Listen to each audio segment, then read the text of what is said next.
நபிமார்கள்ல தனக்குன்னு வீடு கட்டி கொள்ளாத நபி ஈசா அலைஹிஸ்ஸலாம். ஈசா அலைஹிஸ்ஸலாம் வீடு கட்டிக்கவே இல்லை. அவர் நாடோடி ஊரூரா போறது, நீங்க அல்லாஹ்வை தான் வணங்கணும், வேற எதையும் வணங்க கூடாது, என்னை நம்புங்கள் என்று மக்களுக்கு செய்தி சொல்றதுதான் அவருடைய வேலை. எந்த ஒரு இடத்துலயும் அவர் நிரந்தரமா வசிக்கல. அவரு ஒரு தலகாணி, ஒரு டம்ளர், எங்கேயாவது படுக்கிறதுக்கு ஒரு தலகாணி, தண்ணி குடிக்கிறதுக்கு ஒரு டம்ளர், ரெண்டும் மட்டும் தான் வச்சிருந்தாராம்.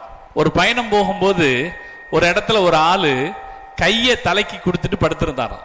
ஓ, படுக்கிறதுக்கு கைய கூட வச்சுக்கலாம் போல இருக்குன்னு அந்த ஆளு கையில தலகாணியை கொடுத்துட்டு நடந்தாராம். இன்னும் கொஞ்சம் தூரம் போகும்போது ஒரு ஆள் ஒரு இடத்துல அள்ளி தண்ணி குடிச்சிட்டு இருந்தாராம். அதை பார்த்த உடனே தண்ணி குடிக்கிறதுக்கு டம்ளர் தான் இருக்கணும்ன்ற அவசியம் இல்லைன்னு அவர் கையில டம்ளரை கொடுத்துட்டு அதை விட்டுட்டு போயிட்டாராம். நபிமார்களில் மிக ஏழையாக வாழ்ந்தவர்கள் ஈசா அலைஹிஸ்ஸலாம் அவர்கள். எதையும் ஏற்றுக்கொள்ளாத ஒரு துறவு வாழ்க்கையாக அவர்கள் வாழ்ந்தார்கள். தியாக வாழ்க்கை அவர்களுடைய